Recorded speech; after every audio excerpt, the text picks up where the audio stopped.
Boa tarde, pessoal. Meu nome é Raíssa, sou estudante do 5º período do curso de Psicologia e hoje estou aqui com a minha colega. Olá, pessoal, tudo bem? Meu nome é Camille, também sou estudante do 5º período de Psicologia aqui do curso da Univale. Então, hoje vamos falar sobre um tema extremamente necessário, mas também muito negligenciado, que é a saúde mental do idoso sob a ótica da psicologia. E hoje nós estamos também aqui com duas convidadas. Estamos aqui com a Mari Gláucia, pedagoga clínica, psicóloga pós-graduada em gerontologia, coordenadora de grupos 60+, há 27 anos. Seja muito bem-vinda, Mari. Obrigada, querida, pelo convite. Eu estou super bem com vocês. E estamos aqui também com a Karen, docente do curso de Psicologia da Univale e do curso de Medicina da Univale, coordenadora do Núcleo de Estudos em Psicologia, docente do projeto de extensão Cuidando dos Idosos na Praça do Esporte. Seja muito bem-vinda, Karen. Muito obrigada pela oportunidade. Sempre bom estar aqui com vocês. Obrigada. E por que da importância, da gente falar sobre esse tema da saúde mental do idoso na visão da psicologia, De acordo aí com dados da OMS, cerca de 20% dos idosos de todo o mundo sofrem com algum tipo de transtorno, distúrbio mental, E outra vertente, outro dado muito importante que suscitou na gente falar sobre esse tema é a crescente da população idosa aqui no Brasil, Então, dados aí do IBGE de 2022 trouxe que cerca de 15,8% da população do país é idosa, que em comparação ao último censo de 2010, teve um aumento de 56%. Então, quando a gente para analisar essa crescente, é extremamente importante a gente discutir, porque com o crescimento da população idosa, se cresce também a necessidade de discutir como que está a saúde mental dessa população, Então, hoje a gente vai realmente conversar, discutir sobre os desafios, as barreiras, os possíveis sinais de alerta de algum transtorno, as causas, sociais, as causas individuais também, e como que a psicologia pode contribuir na sua atuação para a melhoria da qualidade de vida e da saúde mental dessas pessoas também. Então, eu queria começar perguntando para a Mari Gláucia, o que é a gerontologia, qual que é a importância da gente trabalhar a gerontologia dentro da psicologia, como que a psicologia na clínica atua com as pessoas idosas, como que é a sua atuação hoje? A gerontologia é a ciência do envelhecimento. Então, qualquer profissional pode se especializar em gerontologia. E a gente percebe o tanto que a pessoa idosa, os 60+, eles têm necessidade de uma orientação em todas as áreas. Então, a gente pode ter o psicólogo, o gerontólogo, o jornalista, o farmacêutico, todas as especialidades. Aqui na Univale, nós temos a fisioterapia, que abraçou mesmo esse trabalho. Então, a gerontologia é a ciência do envelhecimento. Na clínica, como é que a gente trabalha? A gente faz anamnese, a gente acolhe, a gente orienta, a gente faz educação mesmo, orientada, e a gente trabalha muito a questão da memória, porque há um preconceito muito grande na população, acho que no mundo inteiro, Karen? Sim. De que a pessoa, quando fica velha, ela perde a memória. Isso não é verdade, isso é preconceito, é mito. Mas a pessoa idosa, ela chega com essa queixa. Olha, eu acho que estou perdendo a memória. Então, a gente sabe que quando a gente perde a funcionalidade, é que a gente está adoecendo. E não por ficar velho, E você colocou muito bem, porque a população está envelhecendo, mas isso tudo por conta de quê? As condições básicas de saúde melhoraram, Nós temos saneamento básico, que quando a gente fala disso, a gente tem que se lembrar da água tratada, do esgoto, do lixo, as vacinas, a tecnologia. Mas o que fez diferença muito grande foi a natalidade, ou seja, por que a gente envelheceu? Porque a gente passou da infância com saúde. Então, só chega a velhice quem conseguiu passar pela infância, adolescência, juventude, chega à velhice. Então, no consultório, a gente trabalha muito isso, porque a velhice é uma fase da vida. Não quer dizer que agora eu vou morrer, não, porque tem criança que morre, Algumas nem conseguem nascer. Então, a velhice não quer dizer que morreu. E o idoso na clínica, ele surpreende a gente, porque ele aprende, ele já passou por tantos reveses na vida, que quando a gente faz uma proposta para ele, ele acolhe de imediato. O jovem, muitas vezes, é resistente, o adolescente também, mas a pessoa idosa não. Ele tem, né? tem necessidade de fala, né, de escuta. Isso. Então, a gente consegue grandes resultados, porque a gente faz propostas para que a pessoa faça um movimento, né, de saúde, e a saúde mental passa por aí. Sim, sim. E é muito interessante, né, a gente perceber como que algumas coisas que, pra gente, eu digo por mim, né, que sou mais jovem, ter acesso a saneamento básico, ter acesso a água tratada, água potável, vacinas, pra mim, é o normal, é o comum, Básico. é o básico, né? Eu já sempre tive acesso. E trazer essa dissonância, essa diferença, né, de o que era, o que hoje é, né, o que um dia faltou e as consequências, né, do que isso traz é muito interessante. E também perceber que realmente é uma fase, né, que na minha visão, né, a sociedade ela tem muito esse preconceito mesmo de chegou, é idoso, acabou. E hoje, o que é o idoso, né? Antigamente, quando a gente pensa na pessoa idosa, a gente tinha uma visão totalmente diferente da pessoa idosa, aquela pessoa que é frágil, que é senil, né? E que não tem ali as suas capacidades completamente funcionando, talvez, cognitivas, físicas, enfim. Hoje, quando a gente pensa numa pessoa de 60 anos, a gente não tem mais essa visão, né? Uma pessoa de 60 anos é uma pessoa, a grande parte, é uma pessoa ativa, né? Uma pessoa que continua trabalhando, enfim. Por mais que esteja ali cobertado pela aposentadoria, mas que, né, tem vida ainda. E né, tem toda a vida ainda acontecendo, né? E é muito interessante a gente pensar nisso. Sim, e falando nessas mudanças, porque é uma fase que todo indivíduo passa. Então, tem mudanças físicas, mudanças psicológicas, mudanças sociais. A gente para pensar também o quanto que isso impacta, porque, como você mesmo disse, tinha o preconceito de que o idoso, na hora que chega nessa fase, ele perca de memória, ele já não tem os mesmos interesses. E, na verdade, esses interesses que nós, jovens, temos, adultos, o idoso também vai ter. Então, consequentemente, também abala o emocional dele, o psicológico. Como você vê isso na clínica? Como que essas mudanças físicas, fisiológicas, sociais afetam ele dentro da clínica? Como essa demanda é levada para você? Então, na nossa sociedade, há um culto à beleza, né? O garotão tem que estar sarado, a mulher tem que estar bacana. Então, ele vai perdendo, de fato, massa muscular, tanto é que hoje os educadores físicos orientam a funcionarem, de repente, na academia, né? A funcional também, atividade funcional, tem que ter músculo, por quê? E hoje a gente sabe, e já está comprovado, que a atividade física é a única coisa que pode prevenir o Alzheimer.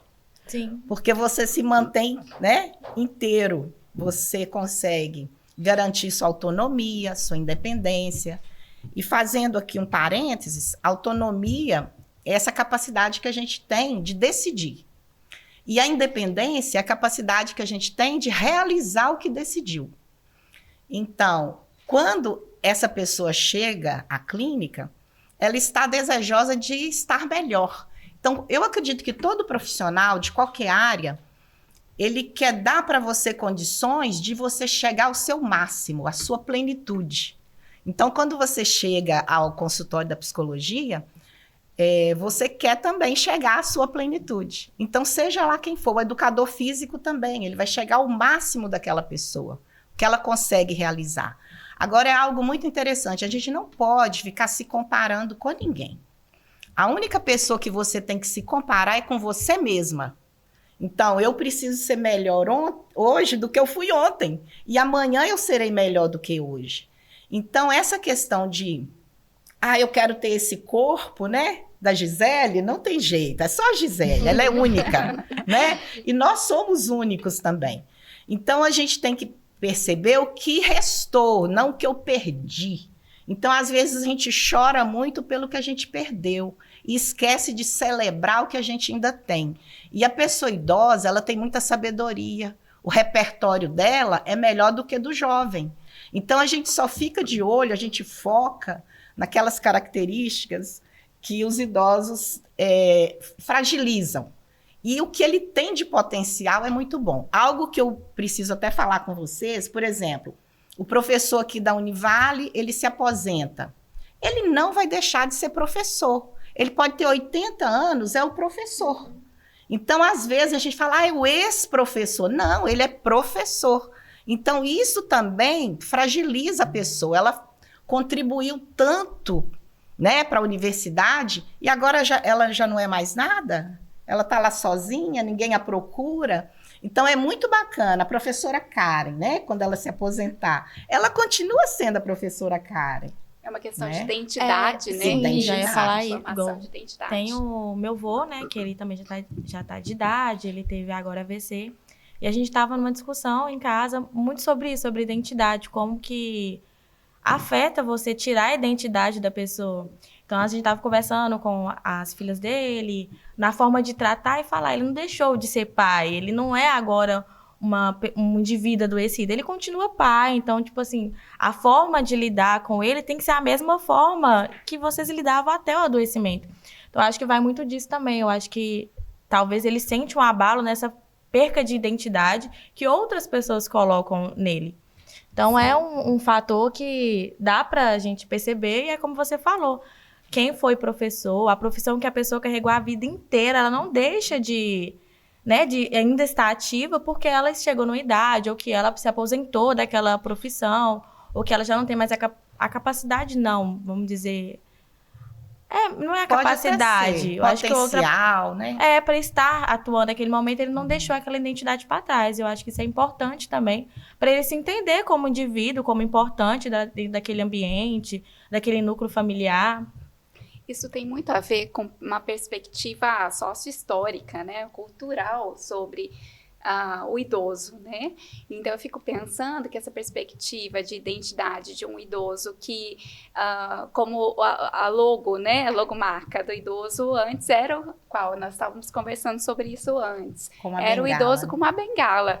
Hoje já não é, né? É um idoso um pouquinho mais curvado, mais ativo, simbolizando uma pessoa, um indivíduo em plena atividade. E não só física, mas em plena atividade social, né? É um idoso que está ainda apto a participar da economia, da sua sociedade, da política, né? Do seu entorno e contribuir significativamente, né? Então, é um idoso pleno, um idoso ativo. E tem, obviamente, essas questões que vão permeando.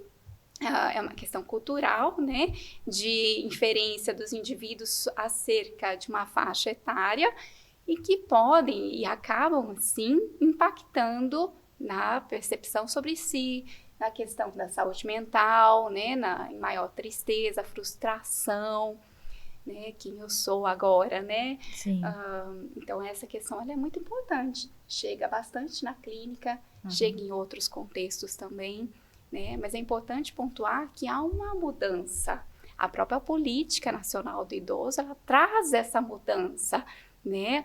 Trazendo um envelhecimento saudável, bem-sucedido, né? Que é o idoso mais participativo. Hoje não, mas em 2050 seremos mais de 3 milhões de centenários. Então, a nossa sociedade deve, sim, se preparar e ir se preparando para esse grande desafio, né? Sim. E mesmo que ele esteja frágil, em momento algum a gente deve infantilizar essa pessoa, né? Sim. O que ele dá conta de fazer, ele precisa fazer. Se ele dá conta de lavar a xícara que ele usou, é importante, ele vai se sentir útil. Muitas vezes, a gente também faz reunião com a família. Por exemplo, tem um filho que gosta de ir à igreja, então aquele filho fica responsável por levá-lo à igreja. O outro já gosta de fazer supermercado, então aquele ali é responsável por ir com ele ao supermercado. O outro gosta de clube. Quando tem muitos filhos, né, gente? Porque quando tem um Hoje só, em dia, sobrecarrega, né? Mas, assim, a gente não deve fragilizá-lo e infantilizar essa pessoa idosa. Porque ele tem habilidades, dons, talentos que o próprio Deus deu para ele servir neste mundo. Então, ele pode não ser um professor universitário, mas ele pode também ensinar uma lição na igreja, ele pode dar uma palestra em algum ambiente, até falar sobre a velhice mesmo, né? Então, vale a pena a gente ficar atento da gente não infantilizar a pessoa idosa. Ah, coitadinho, que bonitinho, vovozinho. Não. Às vezes é uma pessoa idosa, uma mulher idosa, alguém fala vó, e ela não teve filhos. Então, fica muito chato, muito constrangedor. Ela falou, eu nem tive filho, como é que eu tenho um neto? Né? Então, em momento algum, eu sei que é carinhoso, né? Às vezes a gente faz com boa intenção, né? Até para se aproximar dessa pessoa. Mas é senhora, não tem que vovozinho, vovozinha, né? Então, a gente tem que ter um respeito por essa pessoa. Sim, verdade. E com relação aí aos fatores de risco, né? A gente comentou um pouquinho sobre fatores de proteção, o papel da família, né, da comunidade para auxiliar na promoção dessa saúde mental, mas que outros fatores de risco que vocês identificam e que chegam até vocês nas clínicas, em outras atuações também, que são mais proeminentes, né? bom, só para complementar com fatores de proteção, então a família, ela é, né, o fator de proteção direto, né, mas não somente. Então, a gente está falando aqui de uma rede de apoio, né, a rede de apoio social, ela é primordial para que esse idoso, ele envelheça bem, de forma saudável, né? Então, acho que essa questão, ela aparece muito em diversos contextos clínicos, na comunidade, que vai fortalecê-lo, que vai protegê-lo, inclusive de fatores de risco, como, por exemplo, a queda, né? A queda é um dos problemas mais sérios entre os idosos, né? Então, nós temos aí a saúde mental como um todo, que também pode interferir nas incidências de queda, né? Entre outros acometimentos entre os idosos na sua própria casa ou mesmo em seus territórios, né? Então, eu fico pensando que o cuidado com a saúde mental, ela está intrinsecamente relacionado aos fatores, à rede de apoio social, que vai prevenir um dos principais problemas, que é a queda, e pensando também em problemas de saúde mental mais grave, ainda mais severo, a depressão severa, incluindo ideação suicida, ou mesmo o ato, né, o suicídio. Sim. Quer falar alguma coisa, Mari? A ansiedade também, né? E algo que também seria interessante para protegê-lo, ele continuar aprendendo as coisas. A escolaridade. Quanto maior a escolaridade, menos probabilidade dele ter uma demência.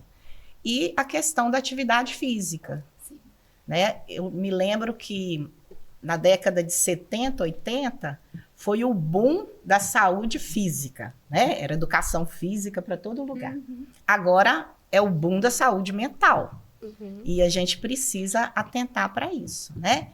E os idosos que ficam muito em telas, não que não possa ficar, mas tem que também ter uma rotina, né, estruturada, bacana, saudável. Isso também vai facilitar para ele não ficar demente. Sim. E vocês, na atuação de vocês, vocês identificam alguma predominância de algum tipo de vício, ou né, que é mais trazido para vocês, ou que vocês enxergam mais? A televisão, né, porque a gente fica muito passiva. E, às vezes, a própria pessoa idosa não interage. E é porque me falaram aqui. Veja bem, quando a gente percebe a pessoa idosa mais irritadiça, ou ela mais silenciosa, isso tudo é preocupante.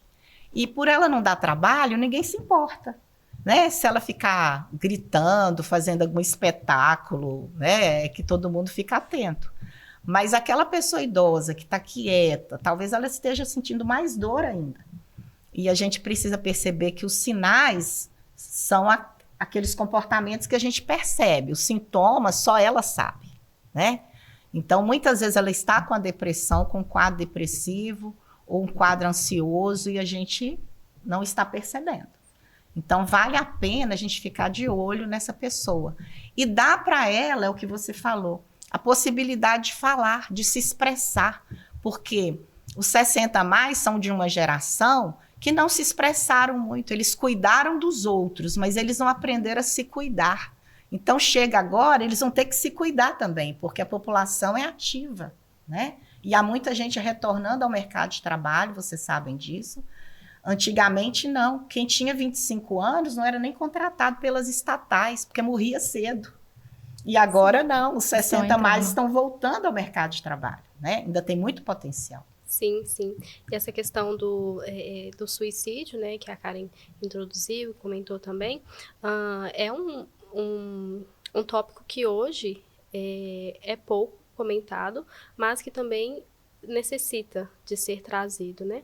Então, a gente trouxe aqui uma pesquisa que foi realizada na UNB em 2017. Aqui no Brasil, em 2017, foi registrado cerca de 2.210 casos, né? E em comparação a 2007, né, 10 anos aí de diferença, foi registrado 1.308 casos, né? Então, teve um aumento muito grande, né, dos casos que são registrados. A gente sabe que tem aqueles casos também que não são registrados e tem os casos de ideação suicida também, né, que nem sempre são mensurados. Então, é uma questão que a gente precisa comentar, que a gente precisa falar, discutir e conseguir identificar, né, os pontos de atenção. A pessoa perceber como que era essa pessoa antes, né, e como que ela está se comportando agora. Essa questão de trazer ela para a pessoa idosa, trazer para o convívio ali da família, né? É muito comum a gente ver a pessoa idosa, mas que às vezes não é levada para participar, principalmente quando tem alguma comorbidade, né? Às vezes acaba, por limitação física mesmo, não consegue ser levada até os locais de convivência, né? De comunhão, mas tem uma questão que é muito presente, que é a questão da solidão, né? E como que a solidão ela pode impactar, né, na saúde mental do idoso? Como que a gente pode, há alguma forma de a gente mensurar isso na nossa atuação? Como que a psicologia faz nesses casos? Então, a solidão é algo realmente que aparece muito, né? Tanto em clínica quanto, por exemplo, na nossa atuação na Praça dos Esportes. E é interessante que essa população que participa das atividades físicas, hidroginástica, própria ginástica, é uma população ativa, né? Bastante ativa. Mas quando a gente abre para o diálogo, numa roda de conversa, isso é o que predomina, né? E bate muito com os relatos da Gláucia, bate muito com o que a literatura mostra, que gira, a depressão entre os idosos gira em torno de 13% a 18%. É elevada essa prevalência comparativamente com a população geral, e ainda mais considerando que é um momento onde as circunstâncias da vida elas acabam mudando muito, o entorno dessas pessoas muda, a dinâmica familiar modifica muito, então ela se vê tendo de se adaptar e a família se adaptar também para oferecer o melhor suporte possível, o fortalecimento da rede de apoio e o favorecimento também de estratégias de enfrentamento adequadas para esses momentos, os desafios que o idoso ele enfrenta, né? Então, isso é muito presente realmente e a gente, uma das formas de se trabalhar isso realmente é abrir para a escuta, fazer o acolhimento e chamar a família também, né? Principalmente aquelas pessoas mais próximas que estão ali no cuidado dentro da sua própria casa ou mesmo na comunidade. Às vezes é um vizinho, né? Não é um familiar, às vezes é um amigo, né? E não é tanto o filho, às vezes o filho mora longe. Então a gente precisa, é essencial trabalhar com os idosos, mas é essencial trabalhar também com quem o cerca, né? Que esses sim são fatores de proteção para a saúde mental. Depois que a pessoa se aposenta, dá mais visibilidade à depressão. Pode ser que ela já tivesse, né, a predisposição, o quadro ali depressivo. Mas aí, diminuindo as atividades, vem mais à tona, fica mais visível, né? E é interessante quando a gente vê as necessidades básicas, emocionais do ser humano, não é nem só da pessoa idosa. Eu costumo fazer um acróstico, eu coloco RAELU. Nós todos precisamos ser reconhecidos, amados, elogiados, livres e úteis. E quando a gente não tem isso, isso fica comprometendo a nossa saúde mental. Perceberam, né? O R. Reconhecidos, amados, elogiados, livres e úteis. Então, quando ele se recolhe, ele já não se sente útil. Então, vale a pena a gente perceber que, às vezes, o quadro depressivo é desde quando ele era criança. Não veio agora, né?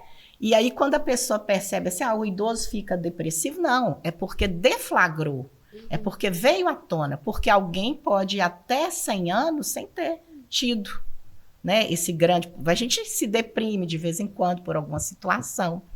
Ele tem motivo para se deprimir? Às vezes todo mundo vai para a pizzaria, ele não, né? E eu falo para os filhos assim, olha, do jeito que você trata seus pais, seus filhos vão tratar você. Então, por favor, seja modelo, seja exemplo. Cuide bem dos seus pais e das pessoas idosas que te cercam. Sim, e voltando até um pouquinho sobre os sinais, sobre os comportamentos, né, que eles demonstram, eu acho que a forma também de suicídio, a forma de alerta deles é diferente do jovem, às vezes até mesmo do adulto. Eu acho que por isso também não é tão percebido. Porque como você falou mesmo sobre a questão da utilidade, que eu acho que é um grande fator para eles se sentirem, né, abalados com aquela nova realidade, ou aquela nova rotina deles. Então, acho que às vezes o suicídio está mesmo num desânimo, perder um prazer de viver, deixar de tomar um remédio que às vezes ele precisa tomar. Então, acho que são comportamentos que eles vão mostrando aos poucos que tem algo errado e que a gente tem que ficar atento. Chamar a atenção, que a gente às vezes acha que só está querendo chamar atenção, fazer um certo drama. E, na verdade, é sim um pedido de ajuda, é um pedido de atenção mesmo, de estou aqui, ainda sou importante, ainda sou parte dessa família. Então, é realmente ficar atento a esses comportamentos que são mais sutis, mas que eles deixam evidente, que eles demonstram para quem está perto, para quem convive. E já puxando o guincho, falar um pouquinho também sobre o seu projeto de extensão. Quais barreiras você vê? Porque é um projeto que é na praça de esporte, né? Uhum. Então, são pessoas, acredito que com uma... Como posso dizer? São pessoas ativas. Isso, são pessoas ativas que estão procurando, mas nem todo mundo conhece esse projeto. Eu acredito que seja até mais difícil atrair pessoas, porque tem que ser mais pelo tete-a-tete, um comentando com o outro, chamando o vizinho para participar. Então, quais são as barreiras, o que eles falam sobre a dificuldade de procurar realmente uma ajuda psicológica, uma assistência psicológica? Ao meu ver, a maior barreira está dentro de si mesma, está dentro dos tabus, dos valores, da dificuldade de se falar sobre o tema, sabe? De se falar que está em sofrimento, porque falar sobre isso também mobiliza e significa que ele precisa arrumar alguma forma para lidar com aquilo. Tá? Então, muitas vezes, nós percebemos que esse é um grande desafio. Eles vêm, quando abrimos para a roda de conversa, nós fazemos vários tipos de atividade, desde roda de conversa até mesmo estimulação cognitiva, mas nós percebemos exatamente esse grande desafio de se quebrar tabus. Devemos falar sobre. E para participar, só para encerrar, como funciona desse projeto? Para participar, basta chegar até a Praça dos Esportes e se inscrever na secretaria. Então, é via Praça dos Esportes, Prefeitura, né? E chegar, muitas vezes tem uma listinha de espera, né? Tem muita procura, mas vale a pena, tá? Eu recomendo porque tem atividades maravilhosas lá. Tanto, a Univale, ela está em parceria com a Prefeitura nessa missão de promover o bem-estar dos idosos. Sim, quero agradecer a presença da Mari Lucy, da Karen, agradecer aos nossos colegas que também estão no bastidores, nosso professor referência Omar, e deixar um alerta mesmo para a gente ter mais atenção, para a gente observar o nosso avô, o nosso tio, nossa mãe, ou seja, quem for que você esteja ali no convívio, e ter mais cuidado, né? Acolher mais, dar mais atenção e dar mais voz também para eles. Alguma mensagem? Não, segue mesmo. Vocês querem falar alguma mensagem, deixar algum recado? Então, todos nós estamos a caminho, né? Envelhecendo a cada dia. Nós estamos aprendendo a envelhecer, porque a velhice é jovem ainda. Somente na década de 70 para cá é que começou a se falar de pessoa idosa. Então, que a gente se cuide também, o autocuidado é importante, e cuidemos uns dos outros. Que Deus nos abençoe.